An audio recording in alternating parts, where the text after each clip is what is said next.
पुणे के पास चंदन नगर झुग्गी बस्ती। 16 वर्ष का अमोल कास्बे इसी बस्ती में पला बढ़ा है। कुछ समय से वो इस इलाके को अलग नजरिए से देखने लगा है। यहाँ बहुत से लोग शराब पीते हैं और जुआ खेलते हैं। वे महिलाओं से गाली गलौज करते हैं। घर में मार पिटाई आम बात है। इससे यहाँ रहने वाले लड़कों पर गलत असर पड़ता है। इन्हीं से वे सीखते हैं कि लड़के मजबूत होते हैं और महिलाएं भावुक और कमजोर। इस सोच को बदलना मुश्किल है। मुश्किल है लेकिन असंभव नहीं। द इक्वल कम्युनिटी फाउंडेशन हफ्ते में एक बार यहाँ पर 13 से 16 साल के लड़कों के लिए जेंडर ट्रेनिंग का आयोजन करता है। आज का विषय है मर्द और औरत के लिए क्या नियम होने चाहिए। यहाँ सेक्स, ताकत, भेदभाव, हिंसा और सेक्सुअलिटी सब पर बात होती है। अमोल कास्बे ने 2 साल पहले ये कोर्स किया। ये कार्यक्रम ऐसे तैयार किया गया है कि लड़के अपने व्यवहार के बारे में सोचें।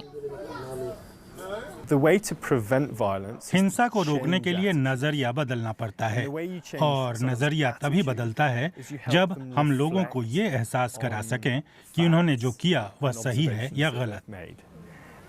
हमारा कार्यक्रम यही करता है कि यह लड़कों को सुरक्षित माहौल देता है जिसमें वह इन सब मुद्दों के बारे में सीखते हैं और अपनी जिंदगी के संदर्भ में उनके बारे में सोचते हैं।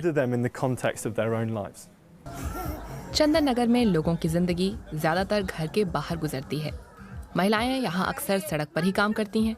उन्हें अक्सर पुरुषों की फप्तियां सुननी पड़ती हैं। लड़कियां भी पुरुषों के अत्याचार के बीच बड़ी होती हैं।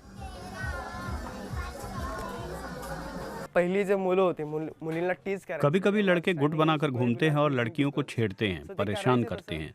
वे इन लड़कियों पर भद्दे कमेंट करते हैं। पहले मैं बस सुनता था और कुछ नहीं कहता था, लेकिन अब ऐसा होता है तो मैं उनके पास जाता हूँ और कहता हूँ कि अगर वो लड़की तुम्हारी बहन होती तो। मैं उन्हें समझाता हूँ कि ये ठीक नहीं है। इस झुग्गी बस्ती में घर का ज्यादातर काम महिलाएं ही करती हैं। लेकिन ऐसा क्यों है? अमोल दूसरे लड़कों के साथ इस सवाल पर चर्चा करता है। यहाँ की महिलाएं अब धीरे धीरे बदलाव देख रही हैं। पहले मेरा बेटा मेरी बात नहीं सुनता था। वह बहुत अक्खड़ था, लेकिन अब उसमें बहुत बड़ा बदलाव आया है। अब वह बहुत विनम्रता से बात करता है। अब लड़कियों को भी नहीं छेड़ता। सभी लड़कों का व्यवहार नहीं बदला है, लेकिन पूनम इस बात को लेकर कतई हतोत्साहित नहीं है कि लड़के क्या कहते हैं। उनके पास भविष्य के लिए बड़ी योजना है।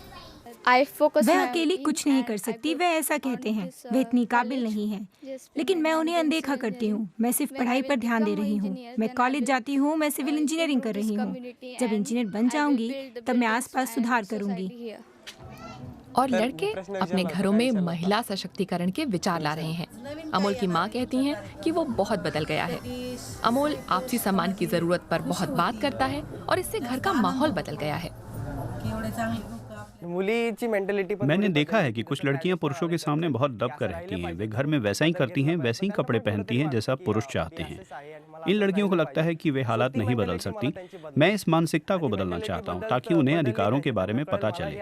मैं लड़कों के साथ लड़कियों को भी सशक्त बनाना चाहता हूं, जिससे लैंगिक समानता एक नए स्तर पर पहुंच जाएगी। आज अमोल कास्बे कॉलेज में है। वो दर्शन शास्त्र पढ़ रहा है। उसका उद्देश्य अपना संगठन बनाना है, एक ऐसा संगठन जिसमें लड़कियां भी शामिल हों।